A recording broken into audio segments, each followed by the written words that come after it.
everyone, this is Ms. Jessa from the Groton Public Library, and for this online program, we are going to be talking with Kelsey Techera, who is a Japanese exchange teacher, which I think I am butchering, but she's going to teach us all about it and correct me in how I'm wrong. So welcome, Kelsey. All right, thank you, Jessica. Thank you for having me. Thank you for the introduction. Hello, everyone. Today, we're going to be talking about my life as an ALT on the JET program in Japan. All right, so I guess let's get started. So a little self-introduction about myself. My name is Kelsey Techera, and I graduated from Florida State University with a Bachelor of Arts in Asian Studies. I joined the JET program in August 2019 as an ALT, and in April 2022, I am still an ALT, but I've also become a prefectural advisor.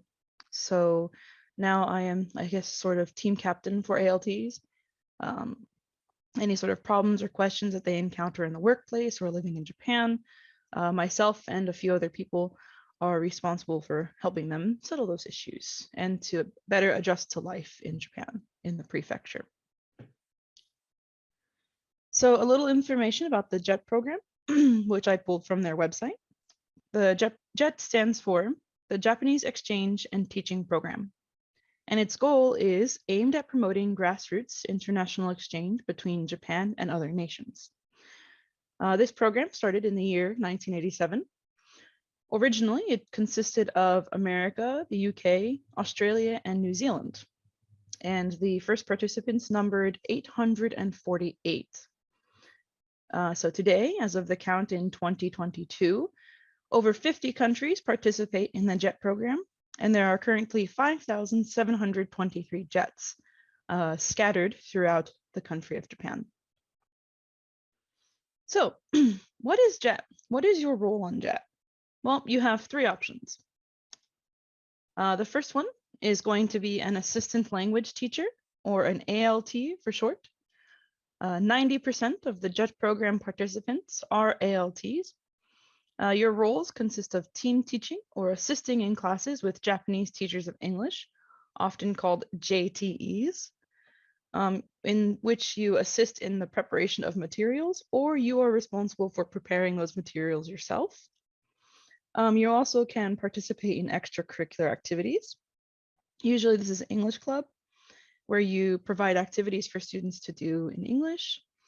But also you can participate in, say, culture festival days, where you help promote English Club by doing various activities and puzzles for other students in the school to join in. And you are also allowed to join other clubs, like if you want to do Japanese archery or soccer or ping pong, you are also allowed to join those club activities with those students.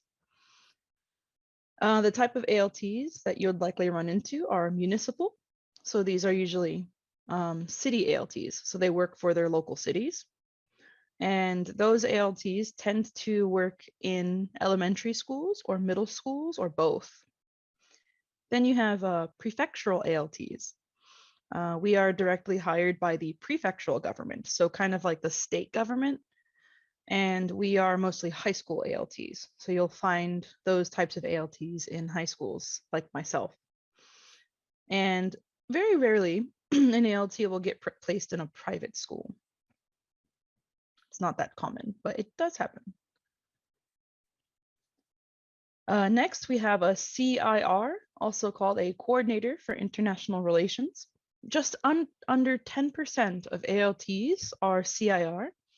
It is required that you be fairly fluent in Japanese, and the work that you often do is with the city or the government in translating, interpreting for government officials, teaching activities and events for the community, and sometimes you do have to work in English classes.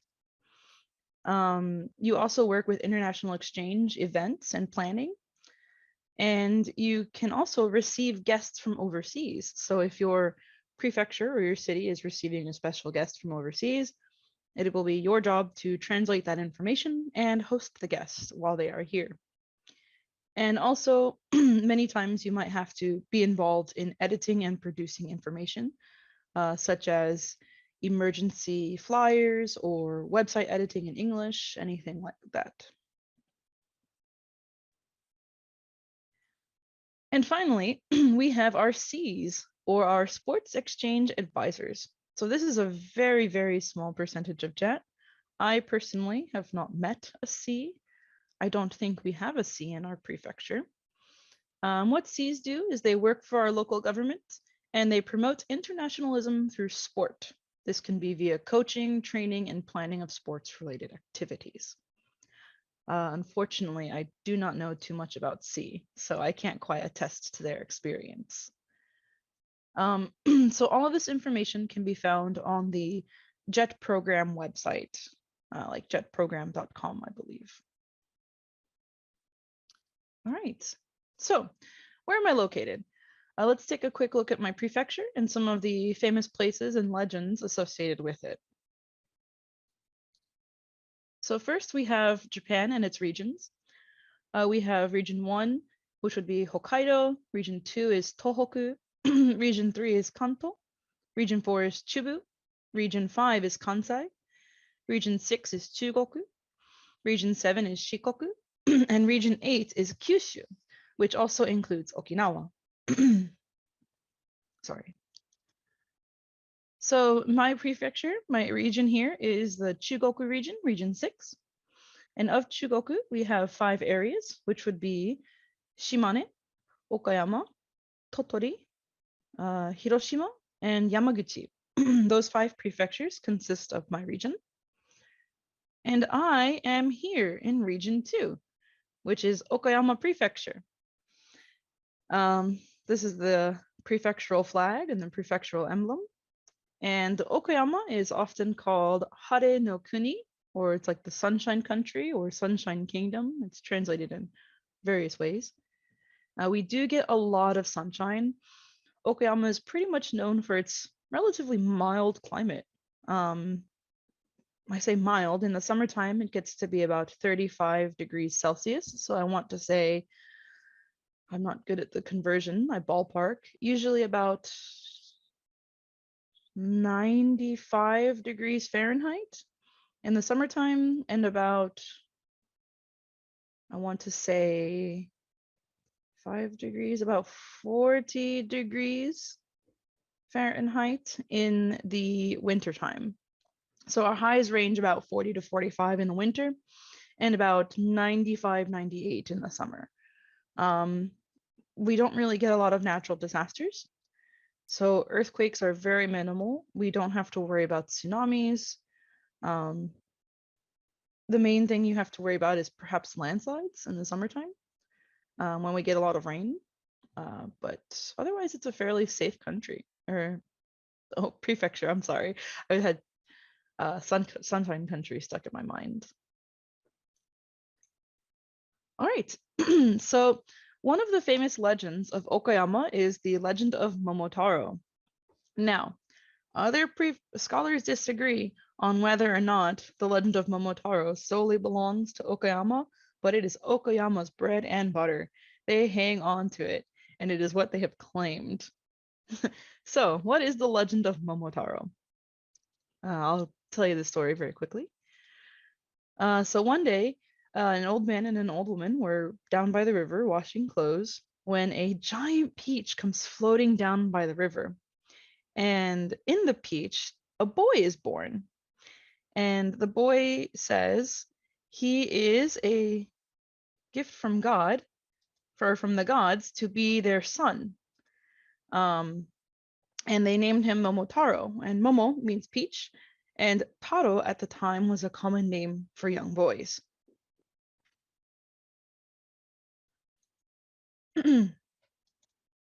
So one day, when after the boy hit adolescence, there were a bunch of demons that would come through the village, and they would just steal out of everything from the people and burn the land and just cause general chaos for everyone. And Momotaro went on a journey. And on this journey, he vowed he would rid the land of Okayama of demons.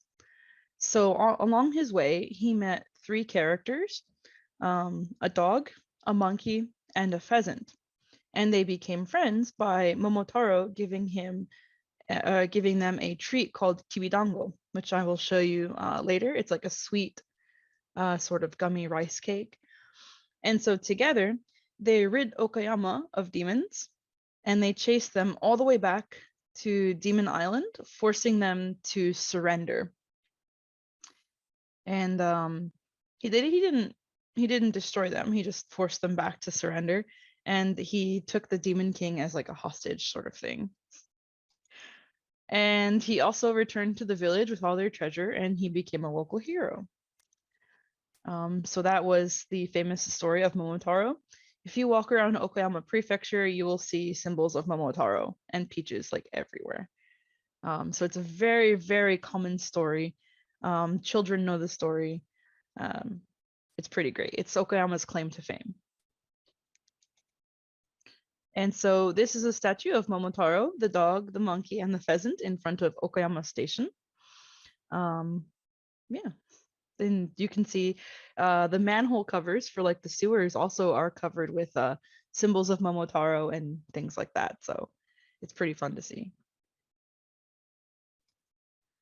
So what are some famous places in Japan with a little bit of history involved? So if you're maybe a history buff, you might be interested in some of these places. So if are you familiar with this character? This is a character from Takehiko Inoue's manga Vagabond, and his name is Miyamoto Musashi.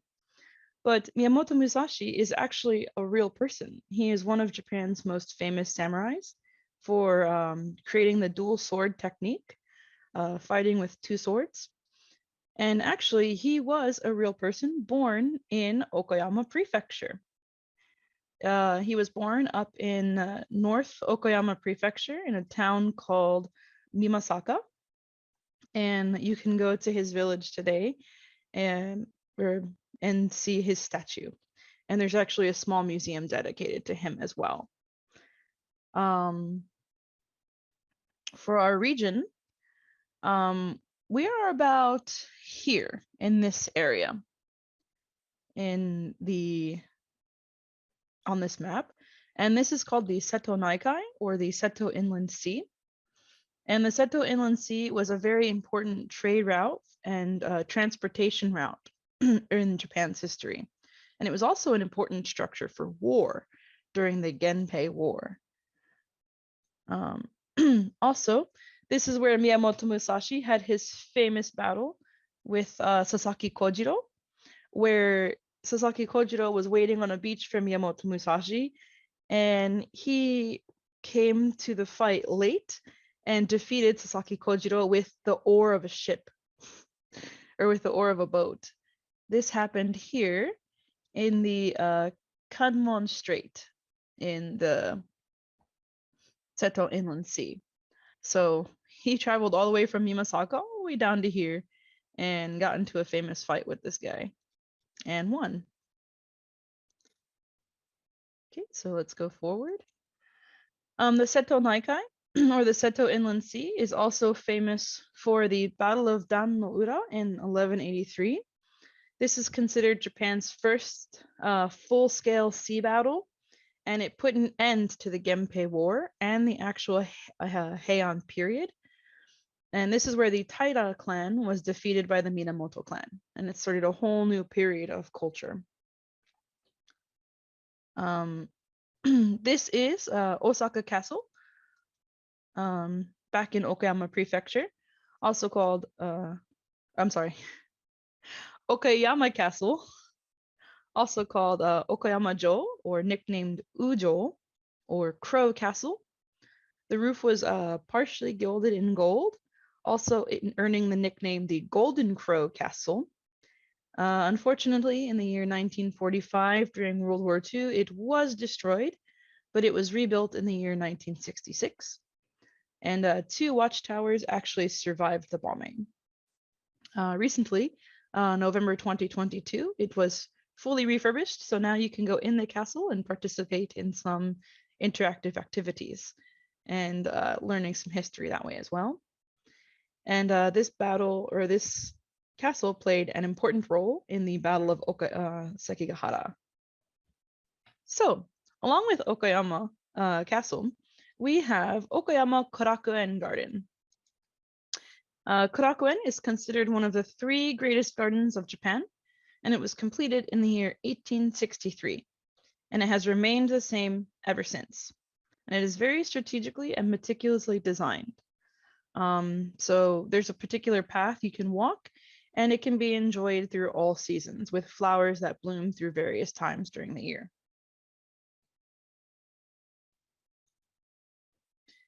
So this here is Shizutani, and this is the oldest existing public school in the world for common people, and it was established in the year 1687.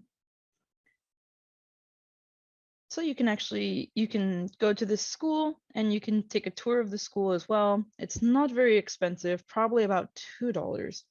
You can walk around the campus and the grounds and check out the various shrines that they have available to look at. So this is the inside of Shizutani. This is the actual lecture hall. So this is where most of the lectures would be held. There's also a classroom and a library and a tea room behind it, as well as various shrines upon the hill beside it.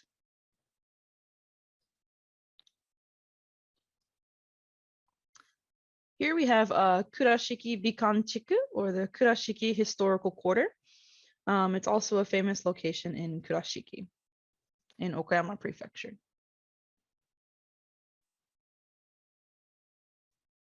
And this here is what's called Kibitsu Jinja, or Kibitsu Shrine, where the head of the demon named Ura is said to be kept. It's thought to have been the origin of the Momotaro legend that I shared with you earlier, about 1600 years ago.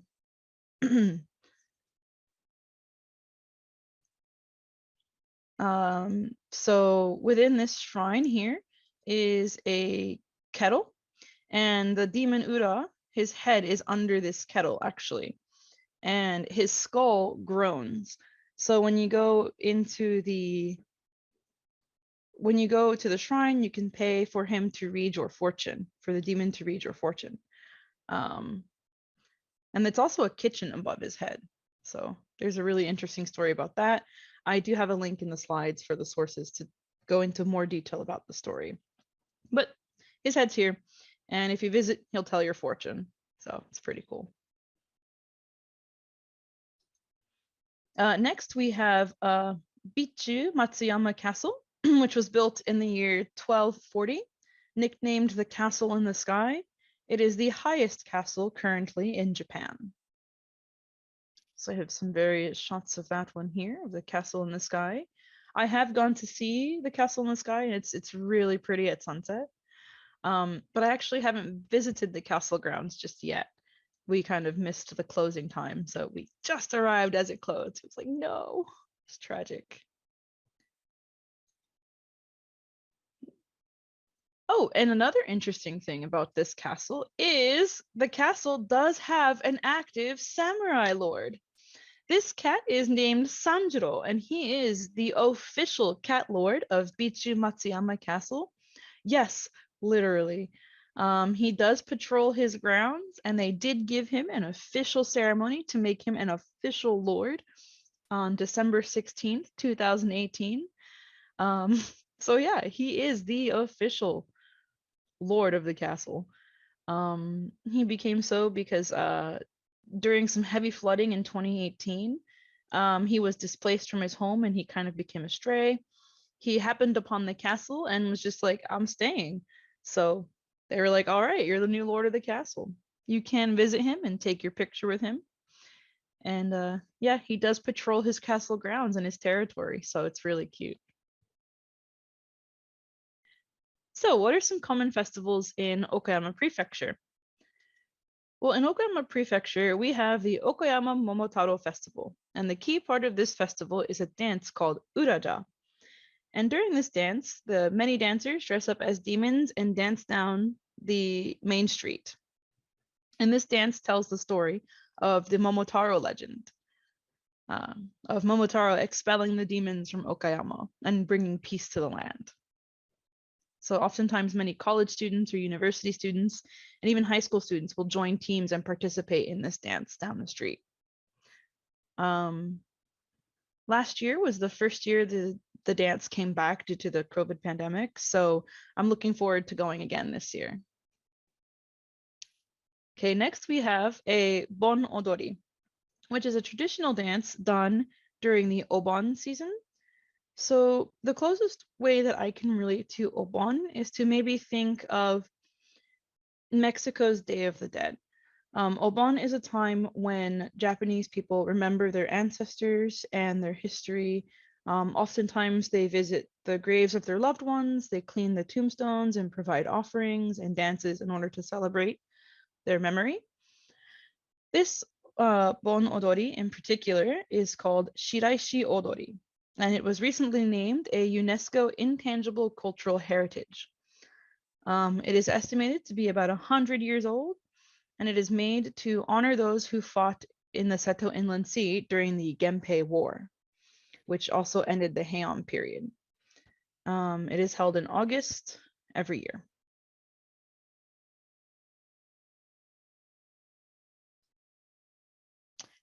Next, we have another interesting festival called Hadaka Matsuri, or the Naked Festival.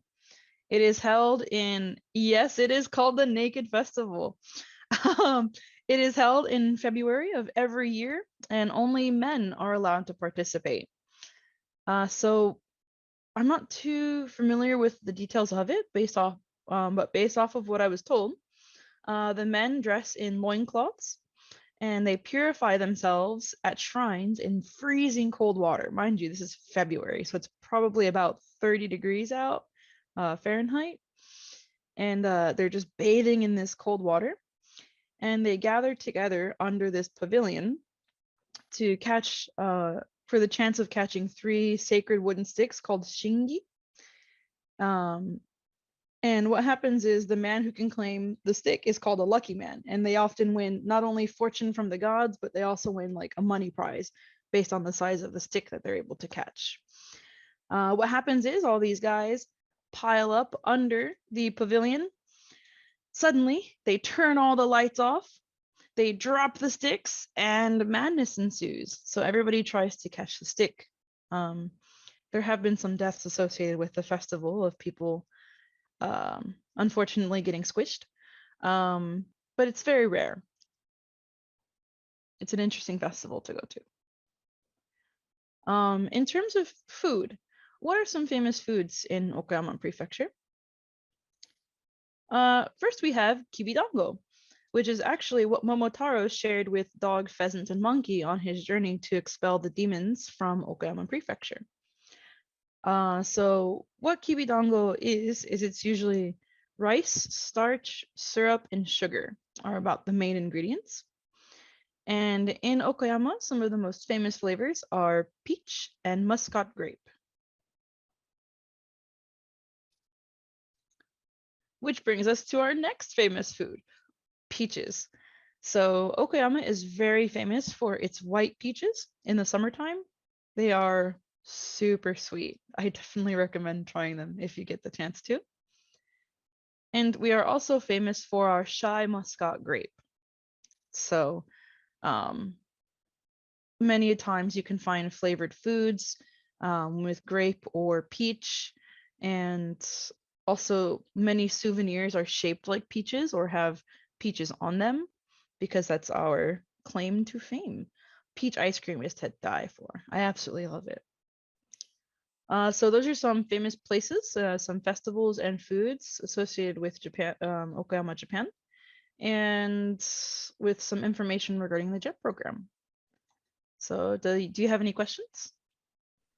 So, so let's go in order of your presentation.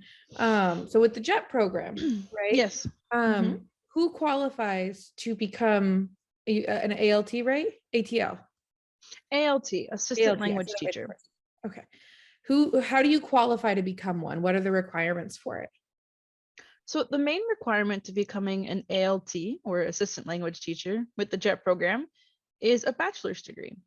It doesn't have to be any particular degree as long as you've graduated from an accredited university. with a bachelor's degree. That is the main requirement. You do not need to have previous teaching experience in order to be on the program, in any way, shape, or form. Do you need to know any Japanese before you go? No, actually, knowing Japanese is not a requirement, but I do recommend definitely getting some basic skills under your belt. So even basic Japanese can be very helpful. Just hello, thank you, please, and some general questions to help you get around. Okay. Now, do you have to be within a certain age bracket? Like, do you have to just have graduated with your bachelor's? Could you come back 10 years later to do it? Oh, Um, absolutely. You can come back 10 years later. Usually, most JET participants that I've met from the United States have recently just finished college. I know the youngest ALT that I currently know is about 22. So, as long as you have a bachelor's degree, and I'd say you've graduated with it, you're fine.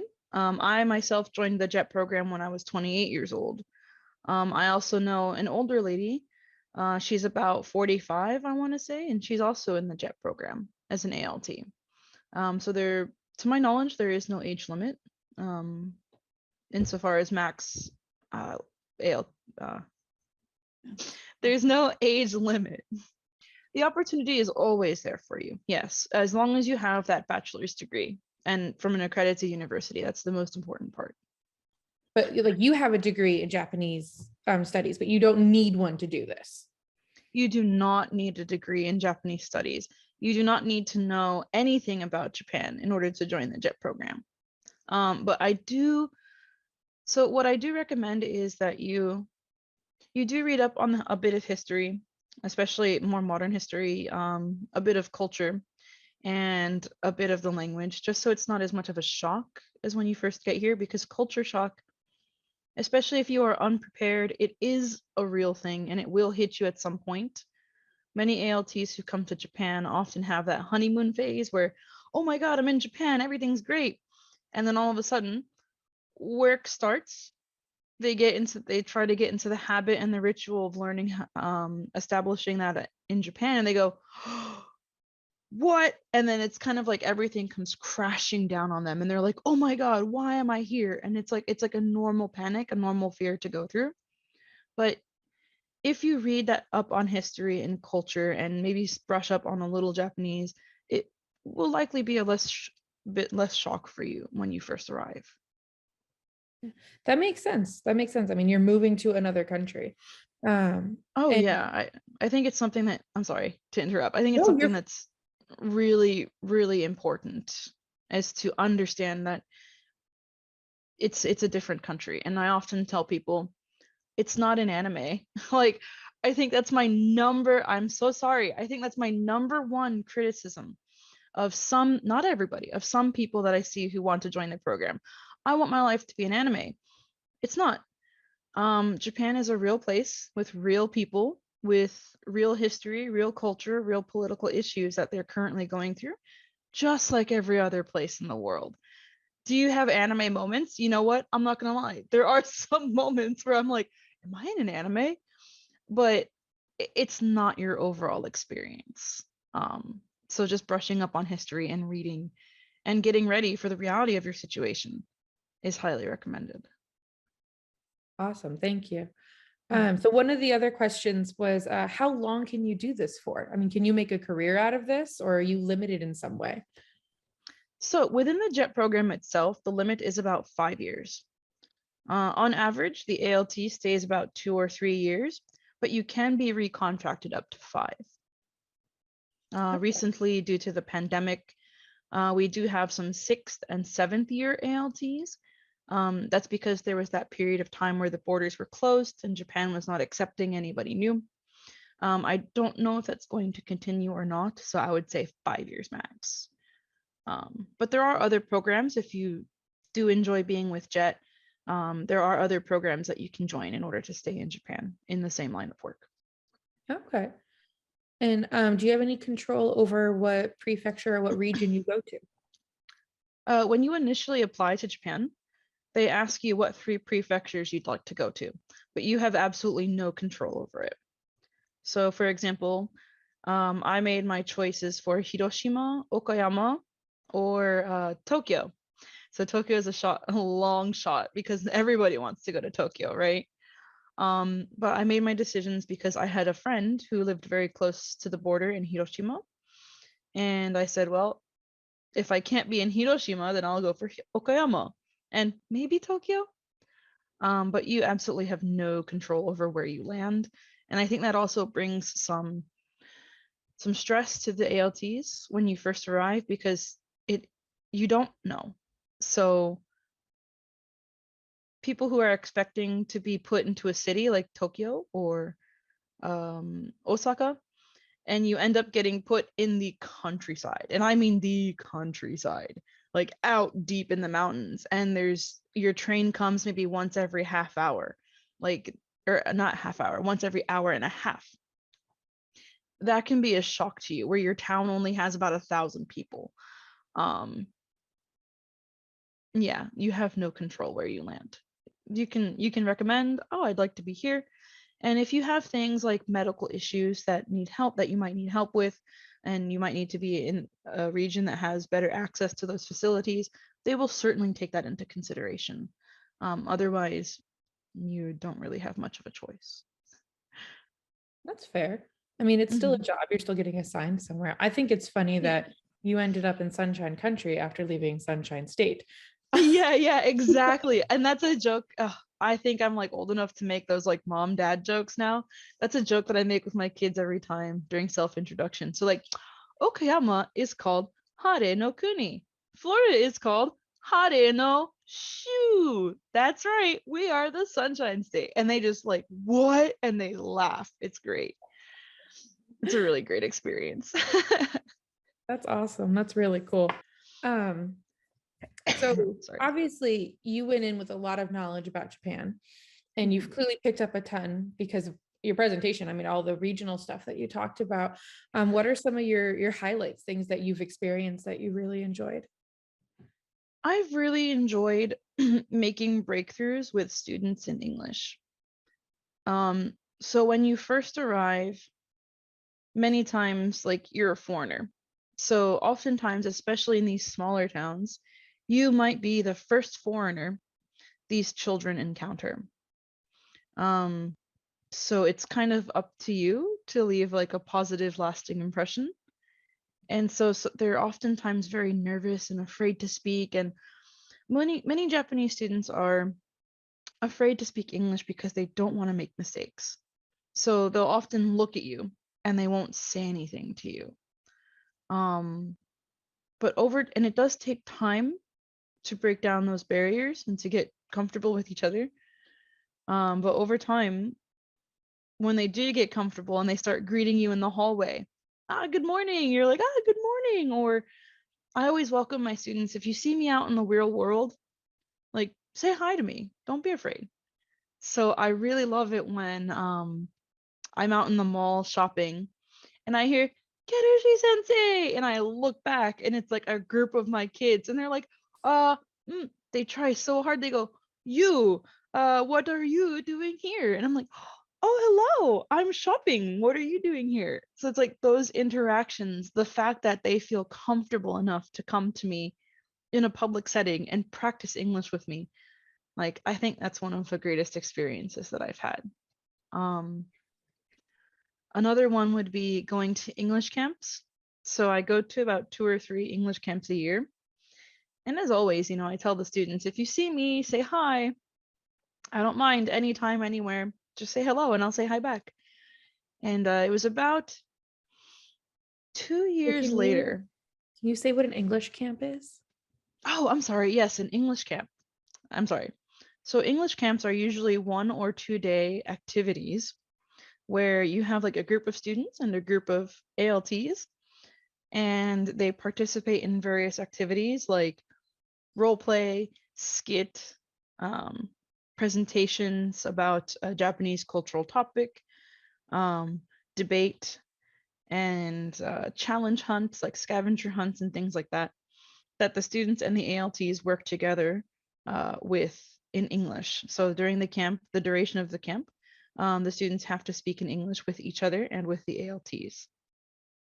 So going to these camps about 3 times a year is something that I really enjoy. And I also tell those students, if you see me outside, please say hello. Like, I'm not your ALT, but I'm here for you. I'm here to help you. I'm here to talk to you. If you want to practice, let's do it.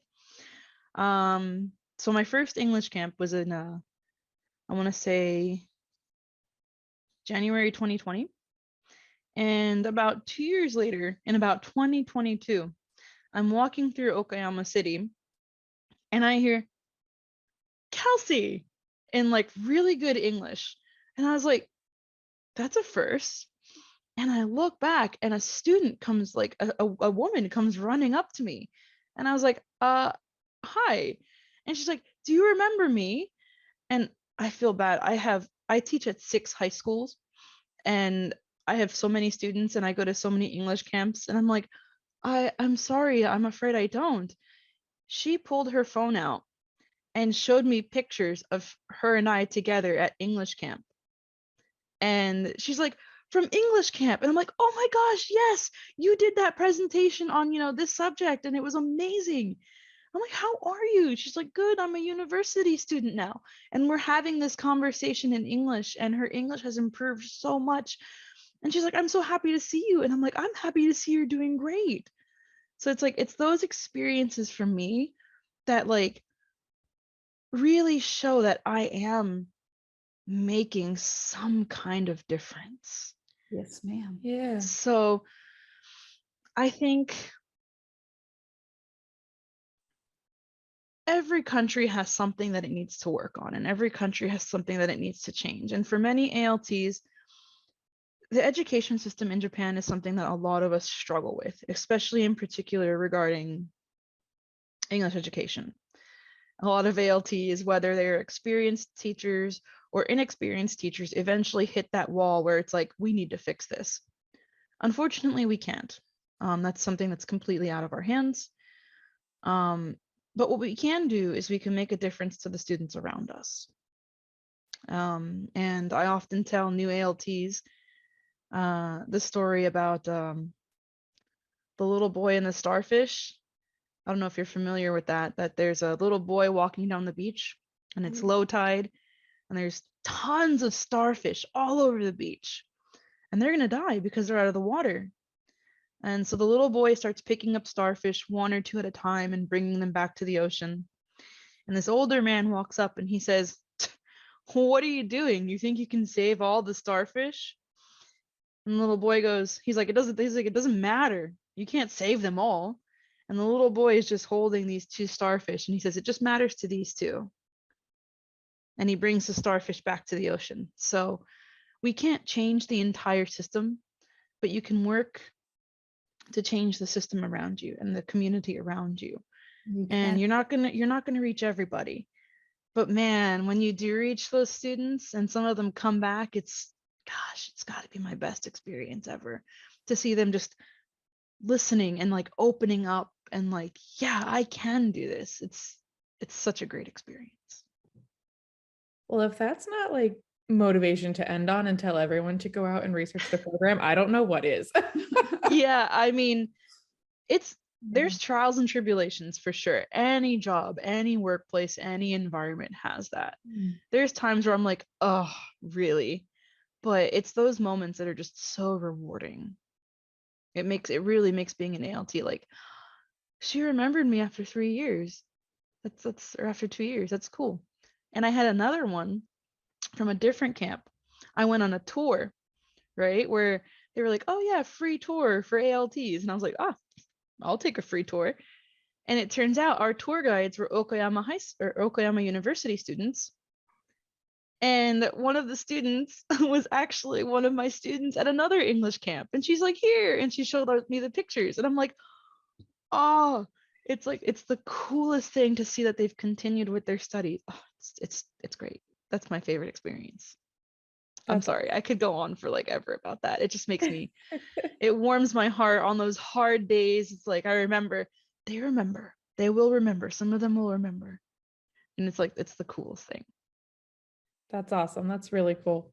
Yeah. Well, I'm glad we were able to talk to you, get some of this knowledge and share it with some students here in Groton. So in you're teaching in the United States from Japan, and then you're also going to teach in Japan. So you're really just teaching all the way around right now. I guess I am. All around the And world. I think that's one of the unofficial jobs of being an ALT is being an unofficial cultural ambassador. So Yeah. as I mentioned, you are probably one of the first foreigners these kids are going to meet and experience full time.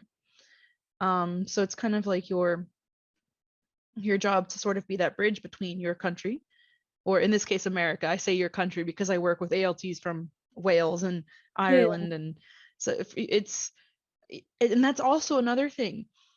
The international experience is priceless. I've met people from, and I've worked with people from Wales, England, Australia, New Zealand, Egypt, the Philippines. It's the expat community is an incredible community to be a part of. And I'm an American. I love America. I do we do have our struggles, but I do want better for her. But get out, man. If you can't go out to a different country, get out of your state. Go somewhere different, experience something different, learn something different. A fish doesn't know it's in water until you pull it out, right? Yeah. Just gosh, it's such an eye-opening experience. I recommend to anybody.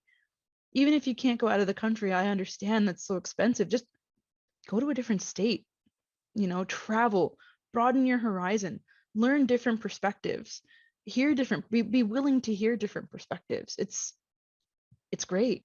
It's great. I recommend it. I'm sorry, I could go on forever. That's okay. That's okay. So for anybody who's watching, if you want to learn more, we're going to put the link to the JET program website in the comments and the caption area. And if you have any questions, I think the best place to reach out would be to that website probably, or. So the JET program website pretty much has your requirements and things listed out. You can only apply about once a year. I believe that's in October, generally speaking. It does take a good while to apply. So, for example, the application process takes about 9 to 10 months. Yes, so a lot of the information is time gated. So, turn in this by this date, this by this date, this by this date. And some of the things you're going to need are like your university transcripts. You're going to need fingerprints for a background check. You have to get your passport ready. You also need a physical. So there's a lot of things that you need to start working on if you wish to apply in August. So I would say, or in October, I apologize. So I would say, letters of recommendation. Like I think 3 letters of recommendation. You have to write a letter yourself as to why you want to join the program. It's a lot of work.